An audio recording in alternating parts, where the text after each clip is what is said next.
Hello, thank you for hopping on here today. We are going to cover one of our last couple chapters, chapter 23 in Accounting 102, Managerial Accounting. So this chapter is going to talk about relevant costing for managerial decisions. This whole semester, we have been talking about internal accounting to help management make decisions. Well, I want you to try to help me make some decisions with the scenarios that we look at today. So let's go ahead and get started. I can get it to click through the slides. Here we go. Decision making. So here's kind of the process of decision making. First, we want to just define the task and goal. Your task and goal might be to eliminate some of the divisions you have at your company. Maybe you're selling way too many products and you need to eliminate some of those. Anybody ever gone to a restaurant and you look at the menu and you're like, my goodness, there are 70 different options. You can get anything from salads to breakfast to gyros to pasta to hot dogs to chicken. Like, how do I make a decision? And how is that food fresh in all of those different genres of food? Are people really ordering all this stuff constantly? That always goes through my mind. So maybe that's what a company's thinking. Hey, we offer way too many options. We need to make it a goal to eliminate some of that. Or maybe it's something completely different, but you come up with some kind of task and goal that's related to a decision you're going to have to make. Then you want to identify alternative actions to help you reach that task, that goal. Collect relevant information. So what do we need to know? Maybe if we're looking at that big menu, how many people buy the chicken fingers versus the gyros versus the eggs? How many people buy those? That would be relevant information. How much does it cost for us to make that? What's our profit margin on those? That's going to help you determine what you can eliminate from that giant menu. Then we want to select a course of action. Okay, we figured out that the least ordered option is going to be the chicken fingers. Well, what are we going to do from there? Some people do still order it. Are we going to lose customers from that? We just have to go through what our course of action is and then analyze and assess that decision. Don't just leave it at that. A lot of people are complaining that we got rid of chicken fingers. Then maybe we need to consider bringing those back. Always be analyzing the decision you made. Don't just stop there after the decision is made. Well, we're talking about accounting, so we have to talk about the cost involved in decisions and what benefits that we get from those costs. So first, we're going to talk about a few different types of cost. One of them is incremental cost. These are relevant costs in making a decision. So anytime we say it's all relevant, well, it all depends on whether or not that's going to help us make the decision. These are going to be additional costs incurred if a company pursues a certain course of action. So is this going to matter to us? If it's a cost that we already spent, that's not going to be relevant to us in making a decision. We want to know what costs we have to make going further and how is that going to affect our decision. Very similar is incremental revenues. That's going to be the additional revenue generated by selecting a certain course of action and choosing that course over another one. Okay, well, if we don't have chicken fingers on the menu anymore, are more people going to order our omelets? If so, how's that going to affect our revenue? Are the omelets more expensive? Do they generate more profit? There a bigger profit margin there? That's going to be the incremental revenues, additional revenues, depending on what decision you make. All right, so let's talk about the relevant cost. So this one's important, a sunk cost. This is a cost that cannot be avoided or changed. So it's a result of a past decision. All right, it's too late for us to decide whether or not that decision is worth it. We've already made that decision. That cost has already been spent. That is not relevant to us now. So we need to only look at costs that are incremental, only costs that are going to help us make our decision. Sunk costs are in the past. It doesn't matter. Out-of-pocket costs, you could probably guess guess what this is? So any kind of future outlay of costs, any more cost you have to spend.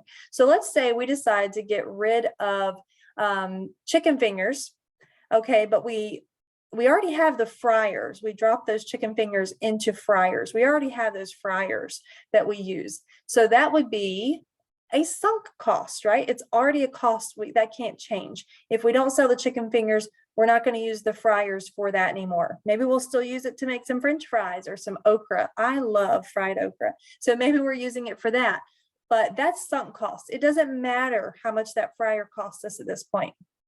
But let's say we decide to replace it with paninis, a nice hot sandwich. I also love a hot sandwich. I'm thinking I'm gonna have to eat lunch right after I record this lesson because this is gonna make me hungry. Out-of-pocket costs would be something, a future outlay of cost. If we're gonna start selling paninis, then we're gonna have to buy a panini press. We're gonna have to buy like a George Foreman. So that would be a cost that's not something we made in the past. We're gonna have to make that in the future. So that's gonna be relevant to our decision.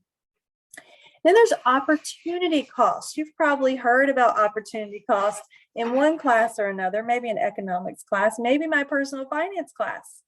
But opportunity costs are potential benefit lost by taking a specific action when two or more alternative choices exist. So every time that you make a decision, you're giving up something else. You made the decision to listen to this video, thank you very much, instead of playing a video game.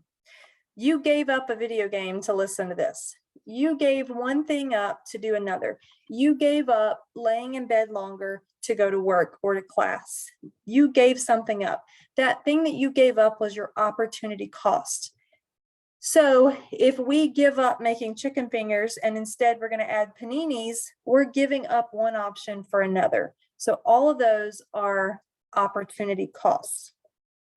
All right, let's talk about a real life situation about companies having to make decisions, because this is where we're actually going to start looking at different decisions that companies have to make. So we got Planters peanuts. Peanuts come in all different shapes and sizes of containers in different ways. And we can get so many benefits out of peanuts and make some yummy foods out of them. And we're going to look at that. Well, when Planters peanuts originally started, I don't really know the history of them, so don't quote me on any of this, but I'm assuming they probably just sold plain old peanuts like this, where these are dry roasted, so they're extra yummy. Not as good as the honey dry roasted. I love those. But we have started out with dry roasted peanuts. So we have the decision now.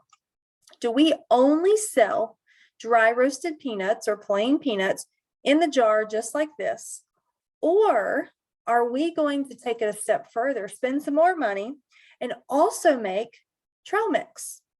Okay, do we just sell one, or should we try to sell two different things? It's going to cost us more to make some of this trail mix, but is it worth it to us? How much more does it cost us? How much more can we charge for it? That's going to be very important. How about if we wanted to add a peanut butter bar? Okay, or yeah, peanut bar. So that's going to cost us more. That's going to be a whole separate line of people making things. Is it worth it? How much does that cost us? How much more time are the employees going to spend on making these peanut bars that's going to take away from the dry roasted peanuts? Also, we have the decision, do we want to sell individually wrapped, some like portable ones? I love to go hiking. These are perfect for when you go hiking. And here they have different assortments. They have a variety pack. Is it worth it for us to spend the extra? Of course, they're going to charge extra for individually wrapped, but is it worth it for them? These are decisions that companies have to make on a regular basis, and we're going to walk through some decisions like this. One decision a company has to make is to make or buy the product. Do we make it here in-house? Or do we just source it out and we buy it from somebody else, whether we're buying it overseas or we're buying it somewhere local? Which one makes more sense for us? So if we, in this situation, whatever product we're making, if we make the product, we're going to spend 45 cents per unit on direct materials. It's going to cost us 50 cents in direct labor. And then we're going to have overhead incremental cost of 20 cents. So what would that mean? Overhead incremental cost. That's going to be additional cost that we would not be spending on all these indirect expenses, overhead expenses, if we weren't making it. So maybe we're having to buy a new machine. Maybe we're having more indirect materials, or we're going to have to hire another line supervisor. Whatever that may be, that's additional cost that we would not have incurred if we didn't make it. So when we add all this up, it cost us $1.15 to make the item in-house. Okay, good to know. If we bought it, we didn't make any of it, we just bought it, and we were just a merchandiser, it would cost us $1.20. So just looking at the financials of it, which one should we do? Thank you for participating. I heard you say make it, right? So it's 5 cents less per unit to make it. Now, if you're looking at just the numbers like we're doing, as you go through your homework, then it would be an easy, okay, we make it. Now in real life, there would be other things to consider, like, is making this going to be taking away from making another product that has a bigger profit margin? Maybe in that case, we buy it.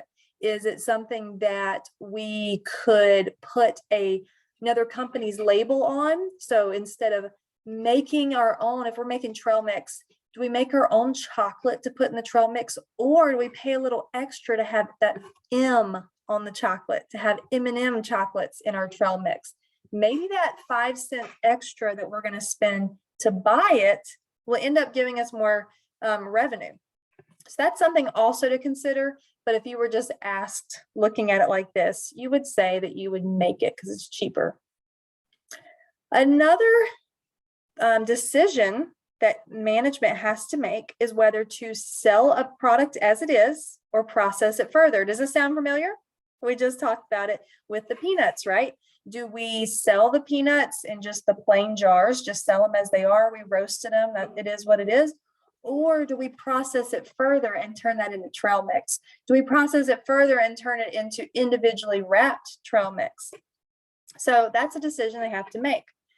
So if they sell the product as it is, then it is going to be $50,000 that they make, and there's going to be no incremental cost. That's already what they're incurring either way.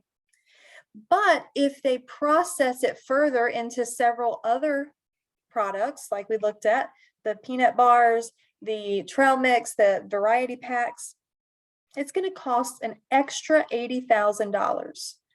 So it's going to come out of our incremental revenue, but notice this, our revenue, if we sold it as is, was $50,000. If we go ahead and process it further, it's going to bring us in $150,000. Then we subtract out those additional costs of processing it further, and it's going to bring us in more revenue, more incremental revenue, because we processed it further. So if you look at it here, again, it's very clear just looking at the numbers. There could be some other factors that are non-financial to consider as well. But the financial aspects we look at and say, okay, looks like processing it further can definitely bring us in more money. Another decision, scrap or rework something. So in any kind of process, we make items and they don't always turn out right, or something happens to them. Maybe a box is dropped and some of the items broke. Well, we have to make the decision then, do we sell them as scrap, or maybe just sell them for their metal or whatever?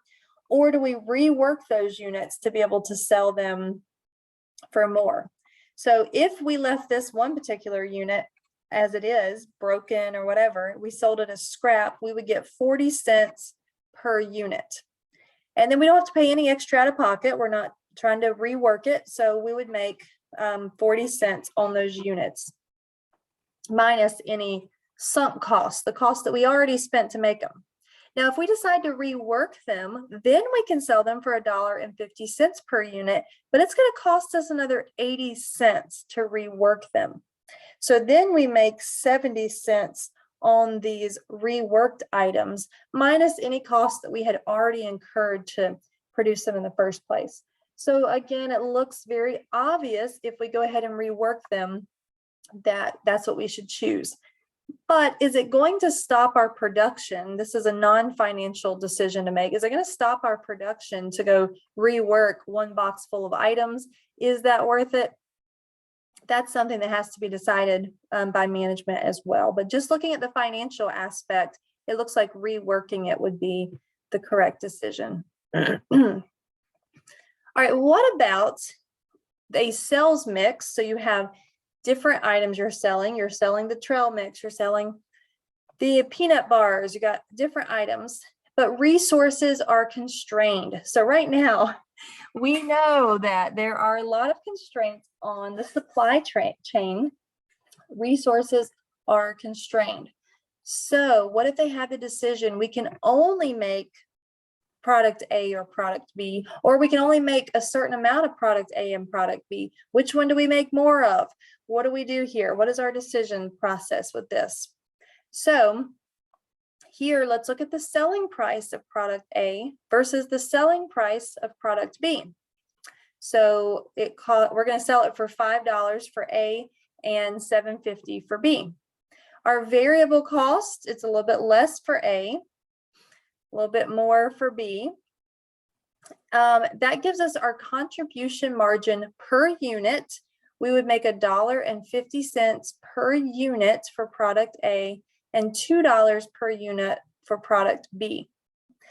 How many machine hours does it take is something to consider here to make these units. It only takes 1 machine hour to make product A, and it takes 2 machine hours to make product B. So we might be making more with product B, but we are only, that really should be $1 per machine hour for product B. So per machine hour, we're making less in product B. So if we have constrained resources, we might say, hey, we're going to go ahead and make 80,000 of product A. We're going to make $1.50 per unit.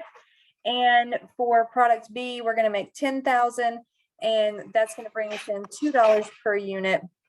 And then they can decide if something goes wrong with it, do they scrap it or rework it from there? Let's look at a couple examples, and then we still have a little bit more to learn in here, but let's stop and look at some examples.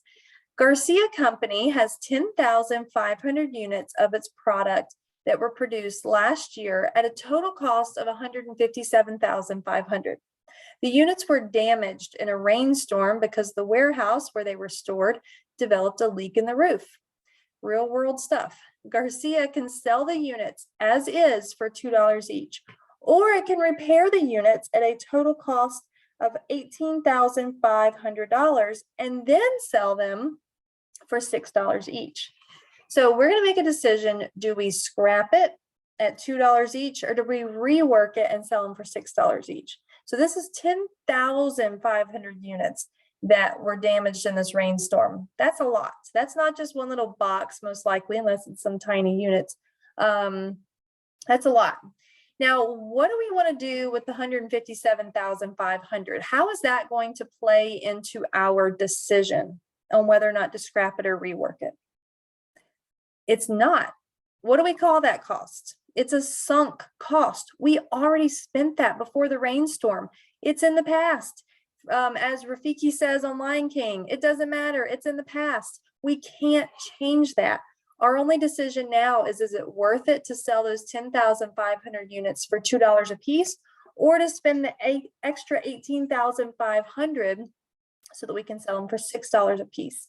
So let's look at it. This is what it's going to give you, and let's look at what we should do here.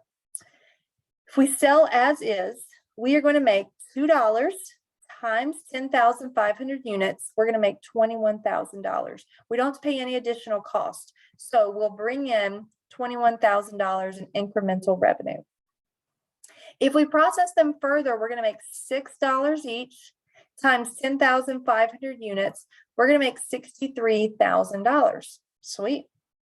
But remember, we had to pay the extra $18,500 to rework them. When we subtract that incremental cost from the sales price, we will have made $44,500. So the difference here, we made an extra 42,000, but we spent an extra 18,500. So the difference is we made an extra 23,500 in incremental revenue. So what do you think we should do? We should process it further, right? Just considering financial facts, we should process these items further. It'll bring us in a lot more money, more than double. So it looks like we should process these further and be able to sell them for more. All right, this next company, they incurred $10 per unit cost for product A, which it currently manufactures and sells for $13.50. So they sell them for $13.50. It costs them $10. Instead of manufacturing and selling this product, the company can purchase it for $6 per unit and sell it for $10.40 per unit. So they can't sell it for as much if they purchase it, but they can buy it for just $6. If it does, unit sales would remain unchanged. They're not going to sell any extra for doing this.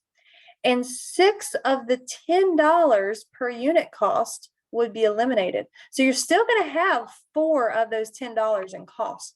You're still going to have some of the costs. They're not all gone. So let's look at how we would compare these. So if we make it, we'll make $13.50 in sales price per unit. It costs us $10 to make it. So when you subtract 10 from the $13.50, our income per unit will be $3.50. If we bought it, we could only sell it for $10.40. That's interesting, right? Why do we sell it? Why would we sell it for less? Because we bought it. I don't know the answer to that. Maybe we're not buying as high of quality. Maybe the company we're buying for doesn't have a great reputation, so we can't sell it for as much. I don't know. Maybe we can sell it for more if we make it, because we can say it's US built versus outsourcing it overseas. All right, it would cost us $6 per unit to buy it, plus it told us only 6 of the $10 per unit would be eliminated. So we still have $4 per unit that we would incur. So when you subtract those from the sales price, we're only making 40 cents per unit. I think it's pretty clear that we need to make this item, not outsource it. A company with excess capacity must decide between scrapping or reworking units that do not pass inspection. The company has 16,000 defective units that cost $5.80 per unit to manufacture. The unit can be A, sold as is for $3.50, or B, reworked for $4.80, and then we can sell it for $9.30. So which should we do? So if we sell it as is, we can sell it for, let's see, $3.50 times the 16,000. So we can sell it for 56,000. There would be no additional costs. All there is sunk costs that we already had. So our income would be 56,000. If we rework the units, we can sell them for $9.30 times the 16,000. So we could sell them for $148,800, but it's going to cost us $4.80 each times the 16,000. It's going to cost us $76,000 to make them. So when you subtract that from the reworked sales price, we would make $72,000. So here it looks like we should go ahead and rework these. All right, let's talk about something different here. What if we have the option to eliminate a segment? So there's a whole segment of our company that we're saying, I don't really think that's bringing in enough money for us to go through the trouble of selling that product or running that whole department. So there's avoidable costs to consider. These are the amounts the company would not incur if it eliminated the segment. So if we get rid of that segment, we'll get rid of the avoidable cost. Then there's also unavoidable expenses. Those are the amounts that would continue even if the segment was eliminated. So there's still costs that we would have to incur even if we got rid of that specific segment. So let's look at an example. We love examples. All right, this company is considering getting rid of their treadmill division. People are enjoying walking outside a lot, maybe, or maybe there's some big competition. We see all those awesome exercise machines advertised in commercials. So maybe treadmills just aren't as hot anymore. All right, let's look at this first column. The total column is what the treadmill division's income statement looks like. Then we're going to consider the avoidable expenses and the unavoidable expenses. So they've got sales of $47,800. They have cost of goods sold of $30,000. We would get rid of those costs of goods sold if we got rid of the treadmill division. Then we have wages expense. We would get rid of the whole wages expense amount if we got rid of that division. Then we have depreciation expense of $200. For whatever reason, that's going to be unavoidable. Maybe we're using that same machine for another line as well. And so we are still going to incur that depreciation expense on the equipment.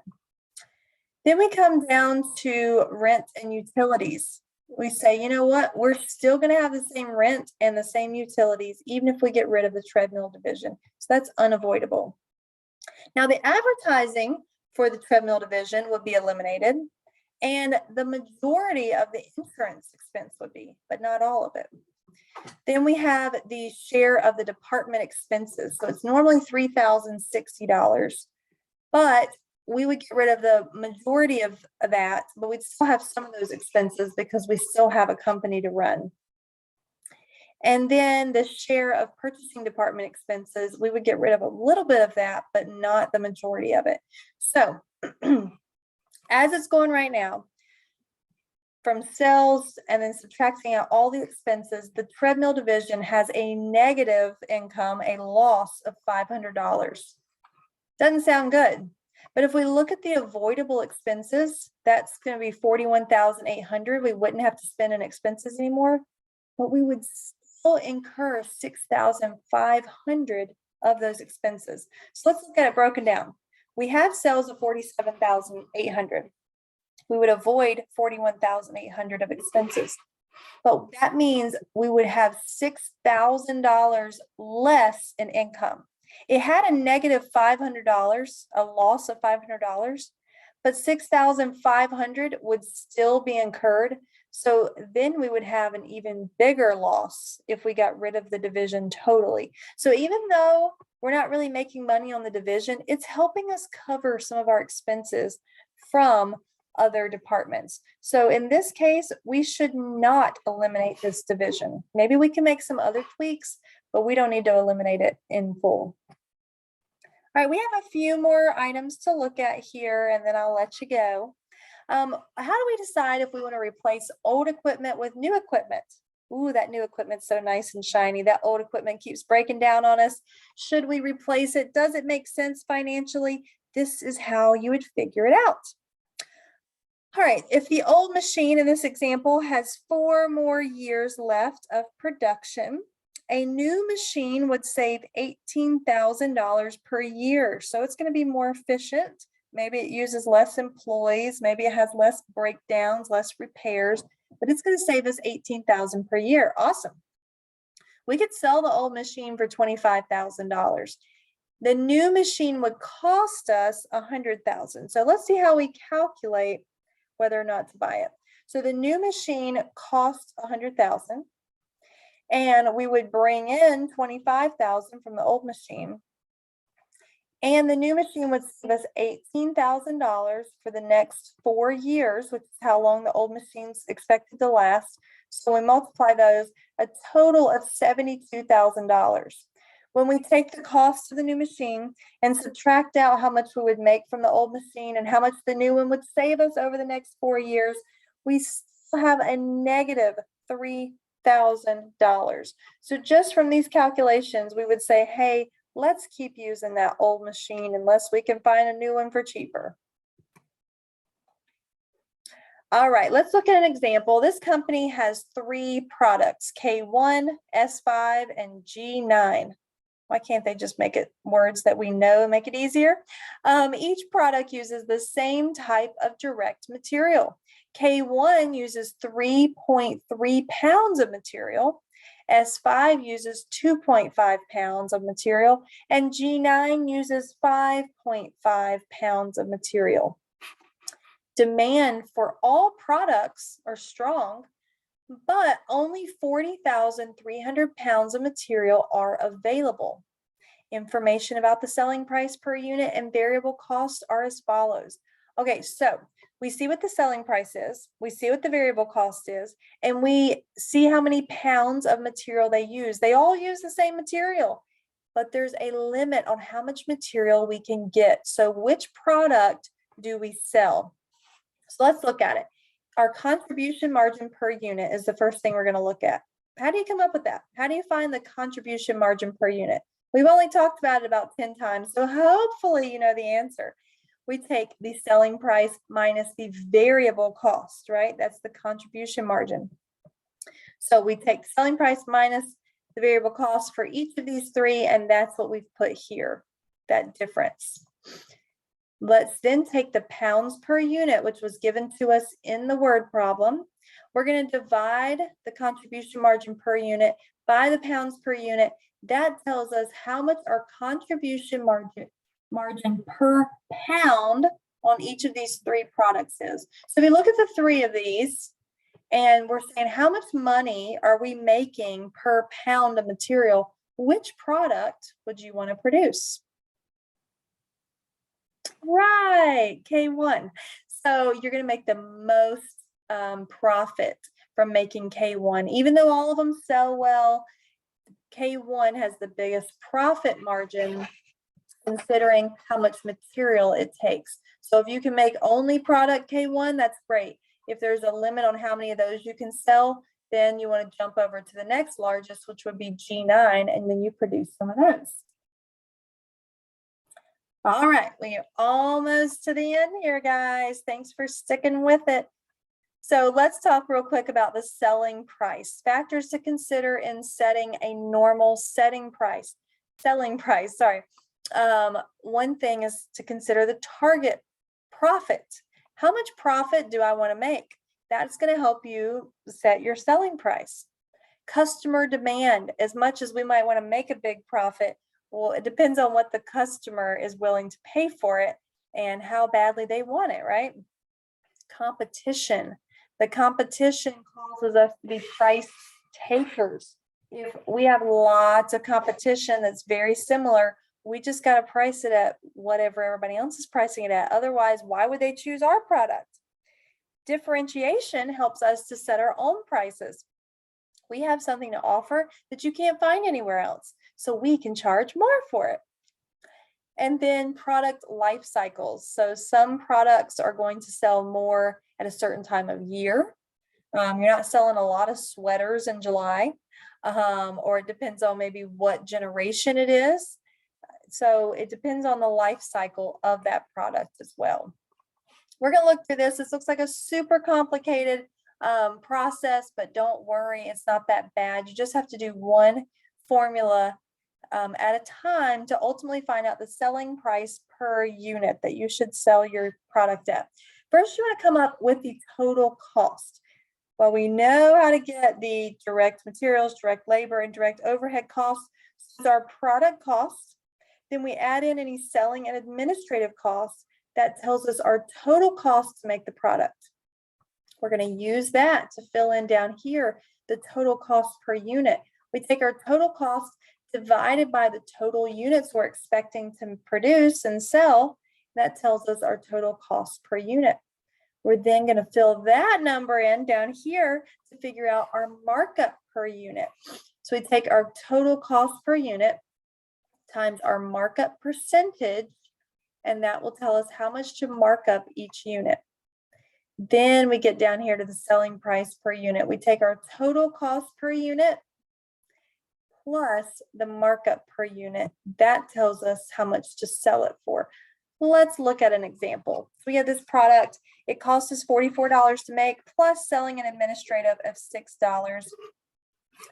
Then there's also some fixed costs. We got $140,000 of overhead and $60,000 of selling and administrative that's fixed. So we're going to take all of those costs.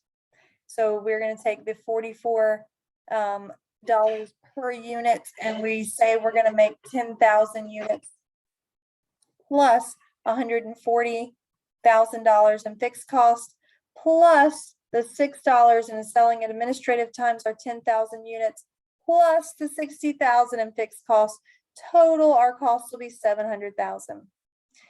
Then our total cost per unit, we're going to take that 700,000 divided by the 10,000 units we're expecting to make. That means it's going to cost us about $70 per unit. Our markup per unit, we're going to take that $70 times 20% markup. We're wanting to make another 20%. That means we need to add $14 to it. So we take our $70 cost per unit plus our $14 we want to make per unit. Means we should charge $84 per unit. Last slide, you made it. Our target cost is just going to be the expected selling price minus our desired profit. That tells us our target cost. That one's an easy formula for you.